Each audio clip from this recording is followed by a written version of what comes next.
Welcome to Designer Discussions with Jason, Maria, and Mirjam. Today we are talking about edutainment.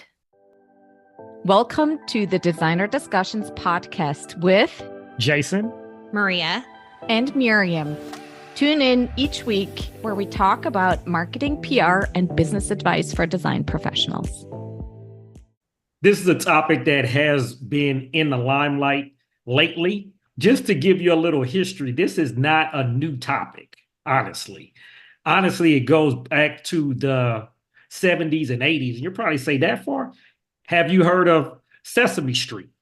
Have you heard of Mr. Rogers' Neighborhood? When you were a kid, that was edutainment. They were actually educating you while they were entertaining you. So this is not a new topic. It's just now coming into the forefront in terms of remodeling, TikTok, Instagram, and how you want to create content for your audience. So this is not anything new, but there are some elements of it that you really need to know. And honestly, as I talk about these elements, and then Maria, she's going to help me out on the TikTok side as well. But there are some elements, if you add these in, you'll see a lot of remodelers and designers, you will do all of this anyway. So some of the elements you want to have from the edutainment side is you want to engage and entertain your audience. Okay. It helps to build brand loyalty as well if you do it the right way. And some of the things you always hear about in terms of edutainment is about storytelling, creating interesting visuals and interactive elements. As a designer and a remodeler, we have all of that. Because if you're talking about visuals, that's what we create all the time anyway. You may think of, okay, well, I have this, but what about actually telling a story? What I tell a lot of designers and remodelers that I talk to all the time, what we do every day may seem mundane to us or monotonous, whatever, but for the end user, the homeowner, it's new. That's why HGTV is so liked, because HGTV, Home and Garden Network, all of those TV shows, they watch them because of the entertainment, and it's stuff that they don't know how to do or want to know how to do, because you can hear a lot of homeowners that want to redo their own home. They just don't know how. They need to know what the elements are, what the color palettes are, the type of, materials they need, the appliances and all that. And a lot of those shows on HGTV and a lot of the other channels are popular because of that. So we actually have a lot of the elements already, because we were either taught in design school, we were either taught, even if we didn't head to a design school, traditionally, you learn 9 times out of 10 under another designer to learn all these elements on how to create a space that if anybody else looks at it, it looks barren and dilapidated and old, but we view it as the potential what can be. And all of those elements are aspects of edutainment. If you're having to tell a story of a space, that this is where it was before, this is the process to create that space, and this is how it is after. That is storytelling at its finest. So we have all of those elements as a designer. It's just how do you convey that to your end user is what we want to talk about today. And there's a lot of ways that you could go about that in terms of Instagram, IG stories, IG Reels, TikTok. That's what Maria's going to talk about. And we've been hearing a lot about what may or may not happen with TikTok. We're going to talk about that as well. But right now it's about edutainment, and just by having those elements so you could create a story that your end user is interested in.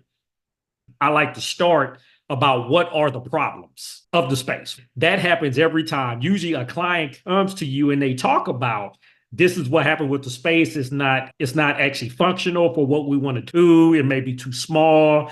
It may not have enough light. We may not have the right appliances. Those are the issues that start the story. Actually meeting with the client, going through the process of your normal design is the story. So this is the issues, whatever it is the client said in the space, then the process of meeting them either at the space, at your showroom, going through what the design process is, meeting them, talking about what the appliances could be, the materials. That whole process is aspect of the story. Going through the demolition phase, that I'm guaranteeing you, if you've done any type of design, you will have problems there, because once you tear the walls down, something will happen that you didn't anticipate. So that's a part of the story. What happens there? You may have something happen with the homeowner or the client wanting to add something in at the last minute that was not originally planned for it. That's a part of the story. When you go into the walls and you find an issue that you have to now put some of the budget that you were planning for lighting now may have to head to something else. That's a part of the story. Leading all the way to the end, the final reveal, and having the homeowner happy about everything that is taking place. All of those are aspects of the story that you can tell. How you tell it, whether it be in text, whether it be in video, which we're going to mainly, talk about here, is a part of edutainment. And so that's what I just wanted to start here, and then I'm going to hand it off to Maria so she can add some comments. So Jason is right, and he gave you the formula for edutainment. You want it to be interactive. You want to be demonstrating part of what you do, and you want to come up with a way where you're teaching them something. And so some examples of ways that you can teach your clientele base is to think about what makes a really good client and craft content around making really good design clients out there in the public. And you may not think that that's really compelling for them, but you would be surprised that that's actually one of the top things they want to know. They want to know, how do I know if I've hired a really good interior designer? Because people want to make sure that they've asked the right questions before they hire an interior designer. And our industry is sort of hidden behind closed doors, right? You don't know what that designer's process looks like until you've already hired them. You don't know if that designer is really going to work with you until you have already spent time interviewing with them. And since you're talking about large investment items, you're spending hundreds of thousands of dollars on what you're going to be creating. Edutainment is actually one of the best ways to get people on the same page as you. I'm going to give you 3 examples of little things that you could be teaching people, and you could see how this can be created and rolled out in edutainment. So one of them is the when do you need to.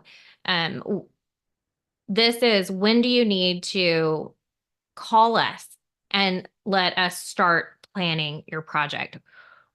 What is that lead time for them? When can they begin? Because they're eager. They really want to get in touch with you probably months before they will actually need you. So this is a great opportunity to talk about when something needs to happen. So if you have already hired your builder, if you've already hired your remodeler, if you are considering what your space plan is, letting them know what you could do and when they need to reach out to you.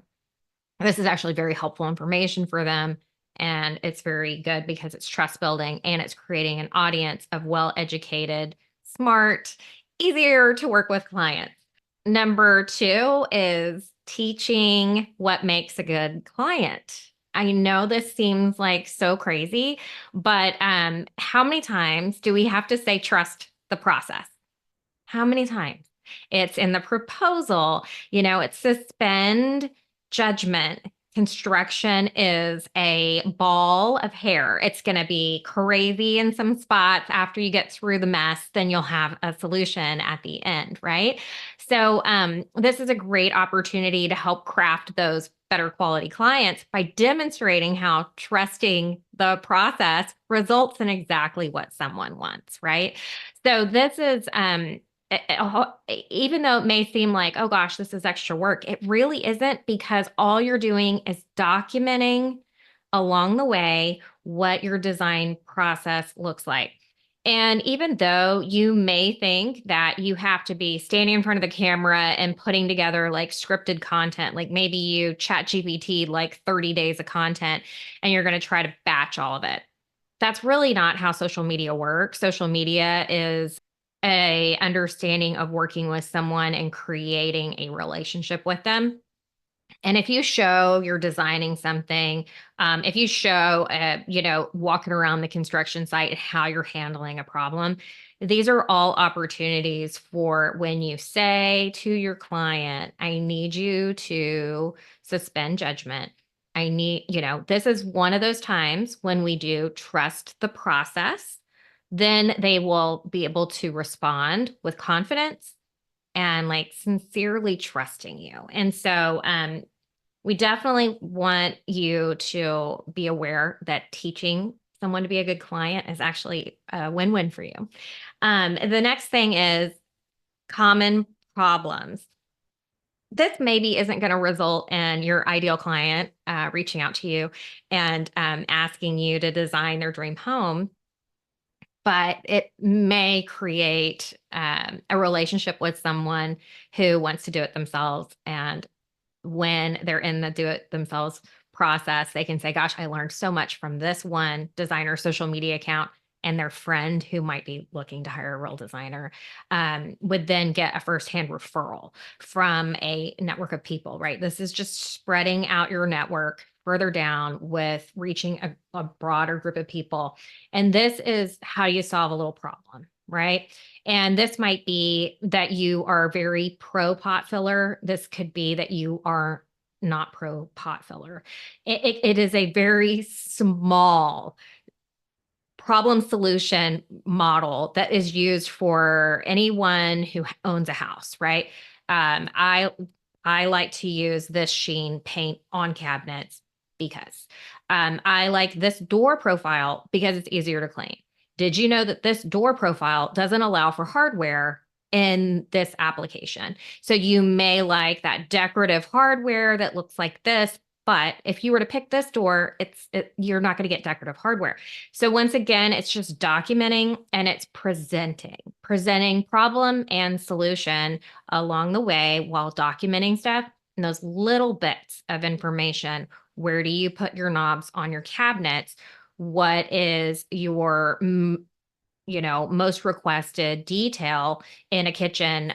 What is a little trick where you add your space between your hood and your cabinets, so when your exhaust fan is running, you don't get a rattle of your china inside the cabinet. Like, those are such small little details, but then it allows them to understand how thoughtful you are and that there's a million decisions and that they need that expert. So Jason gave you the formula, something that's going to draw them in, that's interesting because they want to see that beautiful new thing you got in the office. They do. They want to see it.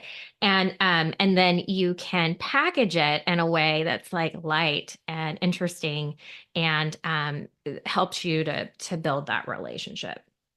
So Jason and I completely agree on a prediction that we both have. Okay. So we don't typically do like predictions, but this is going to be a little treat for you guys. It is January 15th, and this is going to be airing in February. And if Jason and I were gambling people, our guess is that TikTok has been suspended and is in this place of being taken away as a tool that can be used almost as a sacrificial lamb. Like, this is the thing that that the government is going to take away from you. However, we believe that as the new administration rolls out, to appease the same people they took it away from, they are going to let it come back. And, we both think, just as a prediction, that this is what's going to happen. And that all of the uproar and concern over TikTok is actually going to be null and void in the future. We don't know exactly when, but that's our guess. And there are other companies that will roll out some kind of short format video solution However, I do think the people who perform well on the TikTok platforms have a historical set of data showing they don't perform well on the Meta platforms. And just because of that data, I don't see a migration back into Instagram or back into Facebook. We have data that posting to these social media platforms are not providing any kind of organic growth. And there's not as many people on it as there used to be.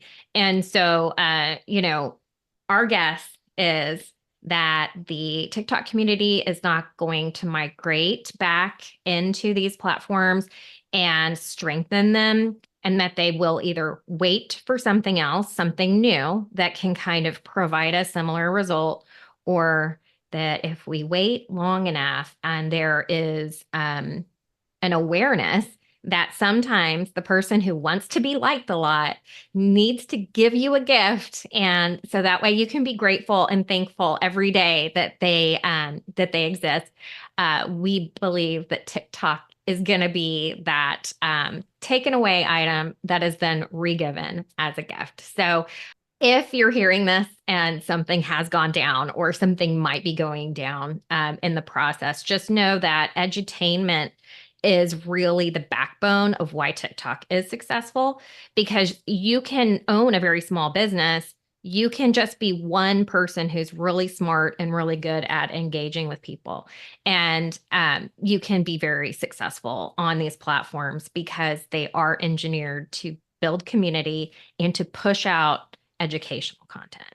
Whatever happens, edutainment is not going anywhere. This is one of the strategies we feel you should incorporate into your content, even if it's just written.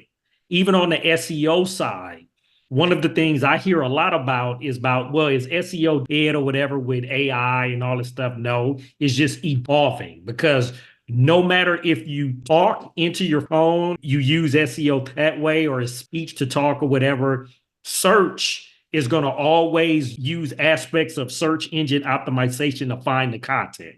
Because no matter how you search, it's going to have to find relevant, authoritative content, and how it finds that is how you create the content. So by using edutainment, that helps you on any side, whether it's video, written, SEO, it will help you overall. So this should be one of the strategies you use in your content generation. Okay. So this is what we want to talk about today. If you have any questions at all, let us know. We hope to hear and see you in 2 weeks on Designer Discussions. Your business is unique and your marketing should be too.